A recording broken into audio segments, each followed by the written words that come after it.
It's the decision that could pave the way for Elon Musk to become the world's first trillionaire. It's not a money thing. It's a reasonable control thing. It's a lot of zeros. Of the future of the company. Tesla shareholders will gather in Texas today and vote on whether to raise his ownership in the company from 13% to nearly 30%. Under the terms of the potential deal, his personal wealth could eventually top $2 trillion.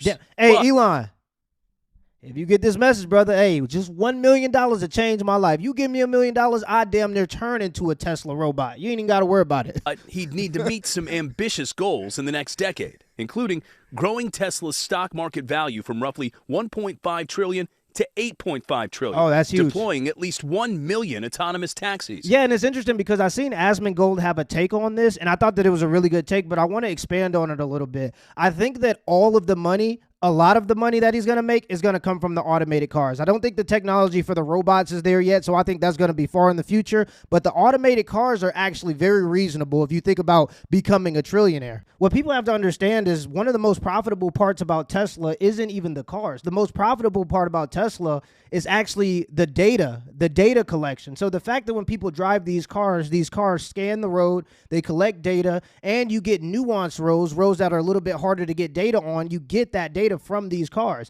And if you combine that with Elon Musk's satellite technology, well, then he's just primed to dominate automated cars in the future, especially in America. Now, he might have some competition overseas in China because I know they're working on some stuff. But as far as having a monopoly in America, he's just completely dominating. He's way ahead of anybody. And I think with these automated cars, it's going to be a huge transformation. It's just like the iPod to the iPhone. Like the iPod is considered basically caveman technology nowadays because it's essentially morphed into the iPhone. All of the best aspects of the iPod is just now better in the iPhone. So I think with his electrical cars, all of the best aspects will just be better in terms of automation. Like some of the worst parts about the electrical cars is that you have to sit and wait for them to charge. Well, if it's all automated, the cars can just go charge themselves. And if you're just getting dropped off, the car can just drive straight to the nearest charger and charge itself if need be and get ready for the next ride. And that's why I really think it's going to dominate for 3 reasons. One is going to really start to dominate when you get a bunch of these cars on the road and they're able to bounce signals off of each other by proxy. And when they get enough cars, they're going to be able to prove that this is safer than humans driving. And once they do that, they're going to pretty much dominate that market. And with this new political connections, it could get to the point where it's just eventually a law, especially if they can prove that it's safe enough. If you're driving manually, it will become against the law because it will be more dangerous for you to drive manually in the future. 2 is I think that they're just going to be able to outpace every single competitor. I mean, Uber, they're just as expensive as the cab drivers that they outcompeted just 10 years ago. And now we're in this position where Ubers cost just as much as cabs. But when you're talking about a driverless vehicle, you won't be able to compete with that in terms of price. So Uber and all those other Lyfts, those will all just be gone and you'll just have these bots. So there's a huge market for this product. And I think the third thing that's going to make automation huge is the fact that you'll be able to travel faster. You'll probably be able to go faster. So, yeah, I think in terms of this $1 trillion package, the automated cars is where the big money is. I think Elon probably knows that, too. And selling 1 million robots, like this one, called Optimus, which Tesla says can perform repetitive or boring tasks. Musk says having control of Tesla's future is more important than the money. If we're building millions, potentially billions of humanoid robots, I can't be sitting there and one day get tossed out. But the pay package meeting fierce resistance. Protesters gathering at the Texas Capitol saying one person should not be allowed to control that much money. The protesters echoing Pope Leo, who reacted to Musk's potential trillionaire status, saying, if that is the only thing that has value anymore, then we're in big trouble. Some investors say they'll vote for the pay package, but Tesla's 6th largest outside shareholder, Norway's sovereign wealth fund, says it will vote no. If you defend billionaires, you don't know how much 1 billion is. You don't understand how big that number is, and that's okay. The human brain literally can't comprehend numbers that big. Yeah, but to massive. put it into perspective, 1 million seconds is about 11 days. 1 billion seconds is 31 years. Yeah, big difference. Most of us haven't even been alive for 1 billion seconds. If you were to stack $100 bills to make 1 million, it would be about 3.5 feet tall. If you were to stack $100 bills to make 1 billion, it would be taller than the tallest building in the world. Yeah, and she's talking about 1 billion. Elon Musk has about 400 billion right now. over 3,000 feet tall. If you deposited $100 into a bank account every single day from the birth of Jesus Christ until now, you wouldn't even have 1/10 of a billion. In fact, if you were to make $100 every single day, it would take you over 27,000 years to get to 1 billion. Yeah, over 27,000 years. That's longer than all of recorded human history. Yep. You spent $10,000 every single day. Every single day you woke up and spent $10,000. It would take you 274 years to spend 1 billion. Yeah. Even if you spent $10,000 every single day Lot of of your dough. life. The difference between 1 million and 1 billion is just about a billion. And I don't think people understand that. You can work hard and become a millionaire. There is absolutely no way to become a billionaire without exploiting. By the way, not like it matters, but I guarantee you this video was recorded on an iPhone. So, you know, those pesky billionaires giving you your iPhones.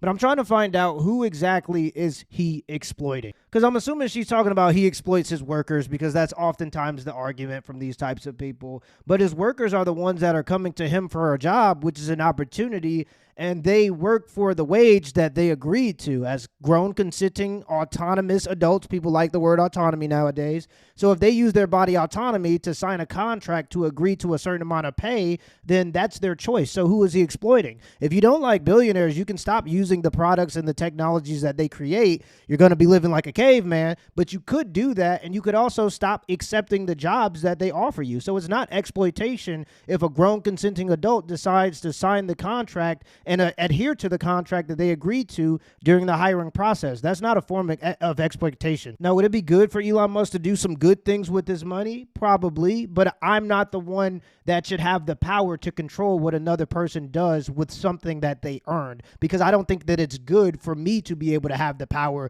to tell somebody else what they have to do with the money that they earned. I'll let the guy who decided or who created a way to catch rockets out of the sky and do Neuralink and all these different things, I'll let him decide the best way to use the money. I think he's a little bit more primed for that. But the truth of the matter, and the elephant in the room, is that it doesn't matter how much Elon Musk does for good with his money, because it'll never be enough, because a lot of these people aren't fueled by actually wanting something good. A lot of these people are fueled by envy. They're envious because Elon Musk has done things that they weren't able to do and took risks that they weren't willing to take in order to get what he got. And now they feel like after he's holding up the trophy, they deserve more and a bigger piece of the pie than what he's willing to agree to. They're envious about his position without understanding what he may have had to sacrifice in order to get there. The amount of time, the financial strain, and the financial stress to invest your own money into something you believe in, developing this idea, an idea that comes from your brain, and then you materialize it and make it into a real thing.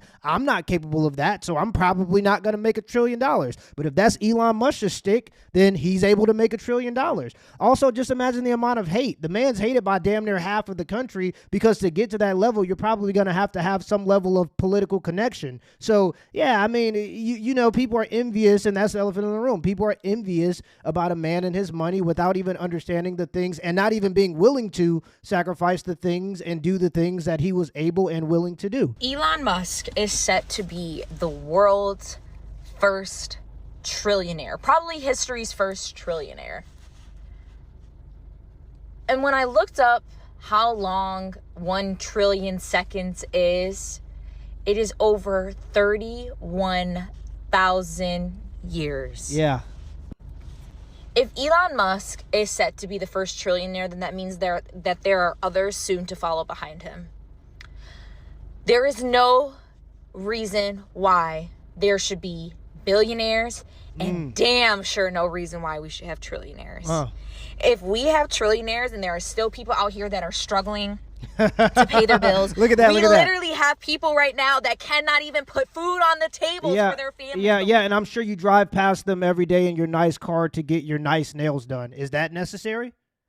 So these people will try to convince you that it's all about good, but they have more than others, and these people oftentimes don't do anything for the people who have less than them. You're sitting there with luxury nails that probably cost you $200, and you drove past the exact same people that you're complaining that another person should help. Maybe you should be the change that you want to see in the world. What I'm trying to say here is a given heart is a given heart. I know a man that works a regular job and been working a regular job for all of his life, but for the past 15 years, he's been doing community events for the kids, and that's because he has a giving heart. That's something that's inside of you, and regardless of what you have, if you have more than others, you'll be willing to give a little bit of that to the people that have less than you. But what I'm seeing right now is a person that's complaining about somebody who has more than them not willing to give, but you have more than others, and you're not willing to give. You have a fucking trillionaire about to happen. Our government is shut down, but there's a trillionaire in the making. People don't know where their next meal is going to come from, but there's a trillionaire in the making. There are people that quite literally have not been paid in over a month, but there is a trillionaire in the making. Brother. There are people right now in Sudan who are being slaughtered, massacred, so much blood that it is being viewed from satellites in outer space, but we are set to have our first trillionaire. The people in I don't think Gaza money's solving still battling. But we are set to see our first trillionaire. Yeah, those are wholly religious wars because in other countries, they care about things outside of materialism. That's something that Americans don't really understand. In other places, there are people who believe things that they're willing to fight and die for outside of materialism. That's a real thing. So money doesn't solve those issues. People will still have those issues. Those are religious and holy wars that money isn't going to solve, and just throwing money at those problems won't solve those problems. Just think about how much money we already give to Israel. We give them plenty of money. Every problem we need to solve, we go, hey, let's solve this problem by sending Israel another $70 billion or whatever it may be. Yeah, so we already send a bunch of money to these types of issues and to these countries, and oftentimes it doesn't solve the problem. The Congo is bleeding, and we are set to have our first trillionaire. The people of Sudan are begging to be seen and be heard and be advocated for, but we're set to have our first trillionaire. And how did you discover that? From being on $1 billion TikTok? Eat the fucking rich. And honestly, eating them isn't enough. Yeah, it's envy. We need to let them burn. It's envy. There is no reason ever that one person should have that much amount of wealth when there are millions and millions of humans that are dying, struggling, killing themselves, being murdered endlessly day in and day out. But we're set to have our first trillionaire in human history that we know of. Look, this is the last thing I want to say. People just have to accept that everything is not for them. We contribute differently to society, and you have to be okay with that. Most people won't contribute anything to society. Me personally, I talk shit for a living. I don't really contribute anything to society. But people like Elon Musk, they make technology that can catch rockets. They make Neuralinks. They make robots. They make automated cars. Their contributions to society are completely different than the average person. And so the average person is not going to get what he has. But you can't be envious over that because you don't understand what he's sacrificing in order to do that. There are some innovators that just want to live their life. They don't care about their kids. They don't want to go to their kids' football games. They don't want to spend time with their wife. All they want to do is be ambitious and to create the ideas, make the ideas that come out of their head into material reality. And if that's what Elon Musk's thing is, and he's capable of doing that, who am I to say that he shouldn't do that or that he shouldn't be compensated for doing that when he sacrifices so much of the human experience in order to do what he's doing? And to be quite frank, I enjoy a lot of the technologies that I get. I'm not creating a phone. I'm not creating the internet. I don't have that brain. So for the people who do come along and create these technologies that can advance humanity, I'm all for it. I love to use the technologies, and I don't want to contribute to building the technologies because I don't know anything about these technologies, and I accept that for myself. I'm not envious at other people for what they have, and if those people want to do something good with their money, that's a good thing, but I don't think it's good for me to have the power to control what those people do with their money. If you try to force people into your idea of good, you end up being the evil one. Let me know in the comments below if this video is a W or L, and give me the HBO special. That's our Brother Out special. Hit the like and the subscribe button for more content. Till next time.